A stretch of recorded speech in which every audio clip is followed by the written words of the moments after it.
Today I'm going to show you how I took this to make a zero clearance table saw insert.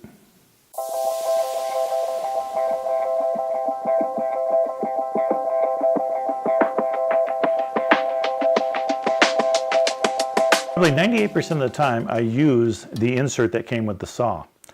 Now the thing works most of the time, but most manufacturers make the insert rather wide here for the blade because they don't know what blade you're going to put on, how big the teeth are going to be, and what angle you're going to be cutting at. So as you angle this blade, it's going to change how much is going to actually be protruding through this opening. So the opening has to be rather large.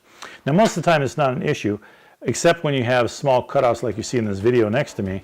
It falls down in there and it gets sucked up in my case, in my vacuum. The other time you run into problems with this is when you want to do a dado stack. You're going to have a wide blade in there, which is not going to fit on this at all, so you wouldn't be able to use this insert to make that cut or to use on that dado stack. So that's where you really need a zero clearance insert. They're easy to make. This particular one that I made is out of 1/2" MDF. It takes maybe about an hour total to make it, and I made 3 or 4 of them at one time so that I have extra. And let me just show you how to do that. It's a cheap, effective way to make them. You can buy these for like 20 bucks, but 20 and 30 bucks depending on the brand of saw that you have. But I find it just as easy to make them for almost nothing. And that's always the best price for me. So let me show you how I did it. I begin by tracing out the cutout from my table saw insert. Now the pencil, as it goes around there, automatically makes it a little bit wider than the actual insert.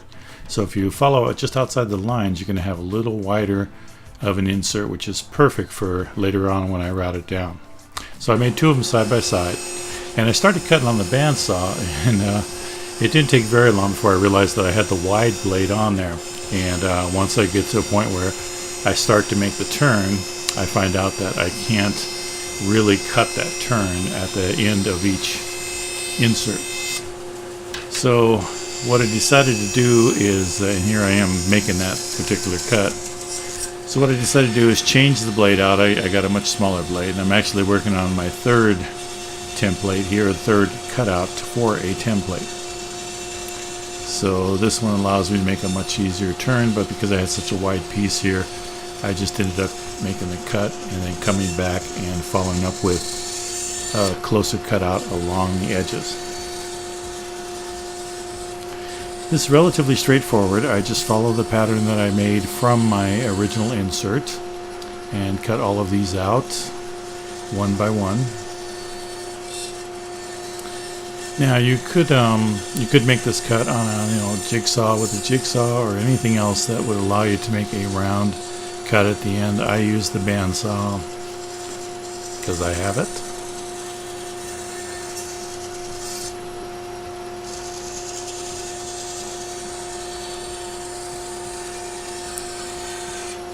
Cut out, I take them on over to the bench, and I'm going to use double-sided tape to stick the metal insert down onto my wooden insert piece.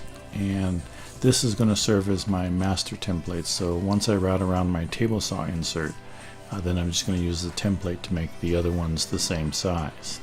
So this one I sort of want to be as accurate as possible. I use 2 pieces of tape to make sure that the metal insert is stuck on there quite solid and it's not going to move any. That will be the guide for my router bit to follow. Using a Pilot flush trim router bit, I set the depth so that the bearing rides along the insert from the table saw.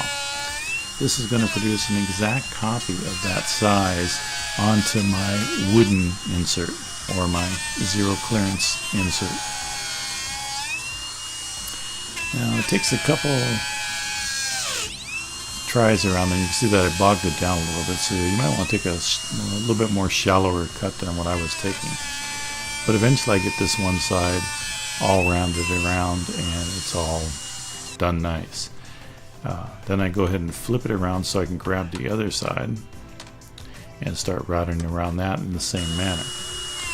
Now this particular size has a little tab that sticks out, so I'm not going to be able to router that part out. And I'll show you how I handle that here in a minute. But I follow as far along as I can so that I can get as much done as possible. Now the little tab that's left there at the end could be taken out with a sander, however you want to do it, but I'm going to use a little bit different method again, using the router, and my table saw insert has a template for it. So I put some new double-sided tape down and reversed the table saw insert so that the round side is facing the side that had the protrusion sticking out. So now what I can do is get this clamped down, is I can follow along and just eliminate that little notch right there and still keep my pattern. And that's what you're going to see is happening right here as I follow this thing around.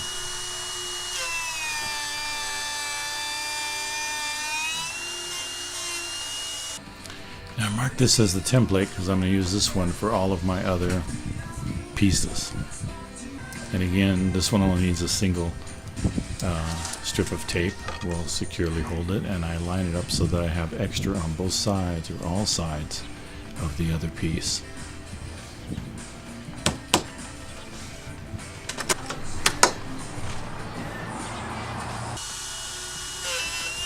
So again, my router pilot flush trim bit is following the edge of that template, which of course is the exact same size as the other insert. Now off screen, I didn't show it, but I actually took it on over and checked to make sure that it fit inside the saw, which it did.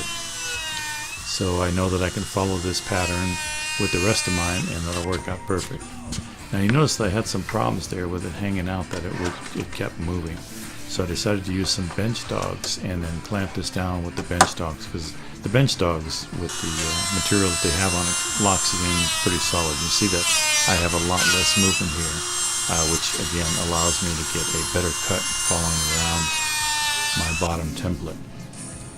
And now I'm just going to do the last piece and a new piece of double-sided tape on my template, and I'm going to stick it to the last piece and follow that around in the same manner I did the other one. Lining up so there's a little bit sticking out all around the edges, and that's the part that I'm going to route off and flush trim it up to that template. The template is always on the bottom so that the bearing reaches down there. Now if you happen to have a bit that has the bearing at the top, then of course you do it the opposite side. And you can see I'm having a little bit of difficulty here getting those bench dogs where they need to be. Notice I'm wearing a complete face shield and dust mask when I'm working with MDF and a router that doesn't have any type of dust system on it. MDF really is a fine particle that gets kicked out there, and you don't want to be breathing that stuff in. And the face shield just makes sure that if anything kicks out that I don't want to hit my face or any part of my face, I got it covered. So always remember to have safety equipment on whenever you're dealing with any type of routers.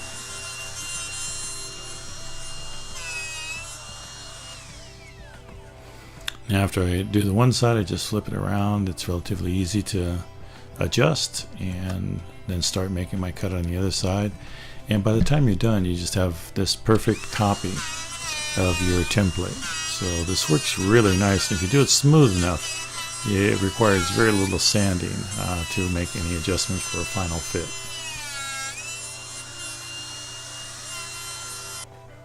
Now my saw has these little protrusions there at both ends, which aren't quite a 1/2 inch deep, and I am using a 1/2 inch MDF. So I remedied that problem by using a rabbet bit set down, I think it was close to 1/16 of an inch, and just made those little cutouts on each side, and this allowed my zero clearance insert to set down flush into the table. And you see now it's set down flush in the table. I have it on there. And what I'm going to do is I have a dado stack in there that I'm going to use, which is the whole reason I started making this zero clearance template. And I'm slowly raising up the dado stack as it's on. And it's going to cut through the insert. And I'm using a piece of wood to hold the insert down just so the dado stack doesn't lift it up. And the wood is, of course, off-center of the blade so that the blade doesn't cut into the wood. You could actually have it cut into the wood, I guess. That wouldn't make much difference. But I wanted to see how high the blade was going to come up. So once you make this initial cut, you can go ahead and make other cuts. A lot of times you're going to end up with it a little bit higher than that, but the initial cut I just wanted to get it going there, and you can see how close and tight it is around it. Now these are so cheap that you can make some for whatever size dado stack you have, or even a regular table saw if you want.